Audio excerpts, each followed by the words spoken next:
ugaaskii ayaa lagu soo dhaweeyey halkan aan ku sugannahay waa biyo dilay shacabkii ayaa ugaaska halkan ku soo dhaweynaya dadkii baa u soo bannaanbaxay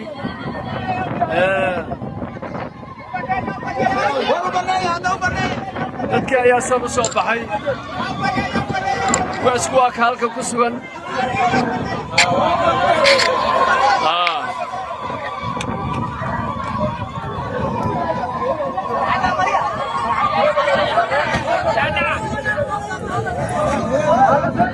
hadda masaajidka ayaanu ku tukanaynaa ugaaska iyo gadiisa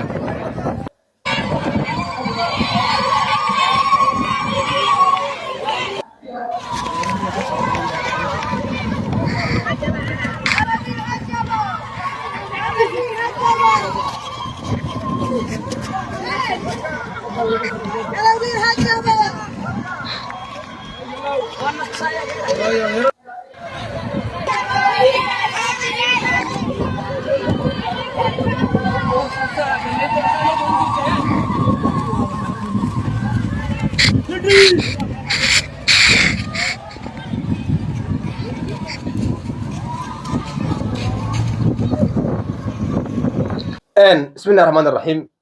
داوديال waxaa weeye ugaaska guud beelweynta ciise weyne waa arkayseen xeer ciise saacad dib u dhici maayo daqiiqad dib u dhici maayo ashaca waxay noqotay xarunta qabanqaabada ugaaska iyo gandihii baa mataana soo gaaray waa arkayseen soo dhaweyd meesha ka socotay ninkii ahaa masar dhifiq wasiirka arrimaha gudaha maanta waxay helay waa arkayseen ilaahayo mar bixi weligii uu ka sheekayn doona taariikhdaas way qoranta uu ka sheekayn doona waxaan arkayay isagoo intuu meel bannaan intuu taagan yahay waxa bacad saar aad la yaabaysa oo cagad biyo gacanta ku haysto day madluunsan aad arkaysa ma tahay dhibaato abbo maxaa helay waa falanqayn doonaa ugaaska iyo gandaha soo gaaray sidoo kale waxaan falanqayn doonaa barasaab ku-xigeenka gobolka salal yaa wuxuu isku dayay inuu soo aaday magaalada cabdulqaadir waa loo diiday imaankaas baa layidhi ex mayarkii hore isagana inuu asagana uu la socday waa loo diiday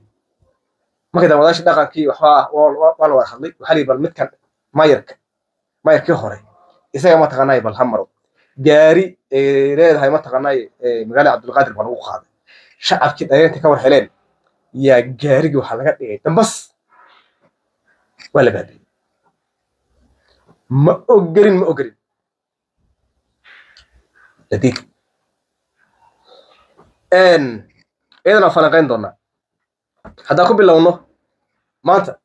waad arkayseen horta nimankii waxaa weeye baraha bulshada horta waan ka qabsannay baraha bulshada horta waan kala wareegnay meel ay wax soo geliyaan iyo si ay u hadlaan iyo wax ay sheegaan iyo garan la'yihiin meel cidlays waayo sidiisaba mugta xaq iyo baadil isku meel ma galaan baadil inay wadeen ciise intii hawshan ay socotay hal maalin intay soo istaageen telefishin maysan dhihin dagaal baan gelaynaa wax baan dilaynaa lagama maqal dadkan maxay lahaayeen haddii xeer ciise meesha lagu qabto hadduun dhiig badan ku daadan haddaan la dhammaanin haddaan kan aan la yeelin ciise asagoo waxa dhammaynin waxba dilin waxba samaynin muxuu sameeyey cuna qabateen maraykan markuu meel ku duulay muxuu sameeyaa marka hore intuusan ku duulin muxuu sameyn cuna qabateena kala duwan baa la saaraa kadib baa loo gudbaa marka gacan ka hadal ciise muxuu sameeyey gacan ka hadal may sameeyeen maxay sameeyeen cuna qabateen yar oo aad u badnayn yara ku siiyeen markaasaa waxaa weeye qaylida kuwa halkaa boora ma joogo cabaaday qaylinay waayo maciishada ugu jaban waxay ka imaanaysay jabuuti ka imaanaysay badeecada gawaarida wax walba oo dhan halkaasi ka imaanayeen mana qabatan yaris macasalaan wax gaari oo geli karo iyo wax kasoo bixi kara mataqaana ma laha cabaad ba afkaar furta taa waa taa waa arkayseenoo ugaaska waxaa shalay loo diray qaar ka mid ah guddi ka socday ciro inay ugaaska sasabtaan oo waxay isku dayeen mataqaanaa arrintan la damiyo inaan xer ciise bal xal in la raadiyo ugaaskii gantaa waxay dhahan anaga xalka aad doonayso waxaa weeye haddaad xal aad rabtaan xalku dhubi saylac yaale saylac yaale saylac magaala ciise ka ow wax maanta bilowday mataqaanaa maaha waxaa weeye markay u yar tahay intii ay jirta magaaladaas dada kale haawey okay annagaa dagaal ma wadno waxbaan dilaynaa ma lihin maxaan niri annaga waxaan xusaynaa xeer ciise bas bal inta ugaas oo ciise leeyahay ee lagu caleemo saaray saylac soo tiriya ani waan ogahay soo tiriya iyaguna marka maxay rabaan marka inay dhahaan xeer ciise meesha laguma qaban karo ee bal wax hal kale aan raadino ugaas wuxuu yidhi maya taas ka hadli mayno wax kale aan ka wada hadalno aniga tolkay waxaan wada qaadanay magaaladaas inaan ku qabanno xeer ciise maca salaam dagaal ma wadno qori ma wadano wax ma samaynayno deegaanka aniga annaga ayaan joognaa masar dhifeeno maanta wixii helay waa arkayseen intuu dadkii isku colaadgeliyey oo dhibaato sameeyey yuu soo cararay baraha bulshada markaasaan ku ceebeennay meel kasta maanta saas waa soo dhignay yah aad baan ugu faraxsannahay innagu ma wadna mataqaanaa colaad ma wadna dhibaato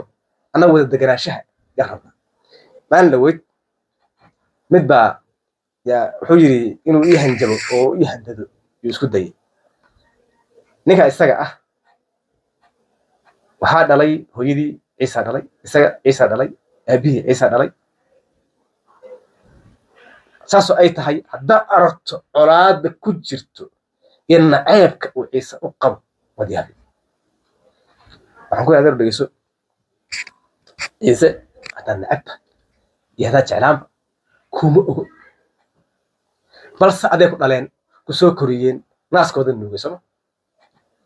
colaadda aad u qabto waxba sheegi mayso kumayna ogana saasoo ay tahay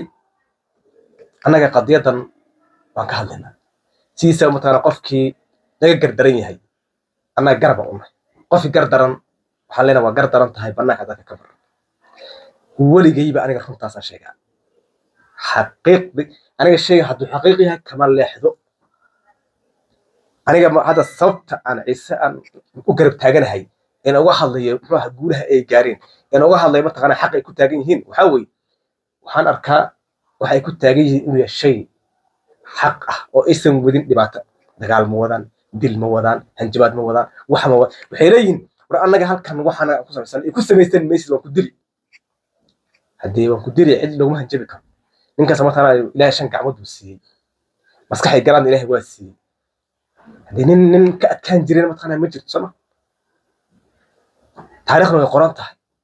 taariikhdu way qoran tahay dib looguma noqon karo hadda haddaan soo faahfaaqno dib u noqono waxaa wax badan baa ayaa bannaanka iman marka baraha bulshada inagu mataqaanaa guul weyn baan ka gaarnay xag kalena idan guul baan ka gaarayna insha allah xeer ciise matal wuu qabsoomayaa guul ciise weyne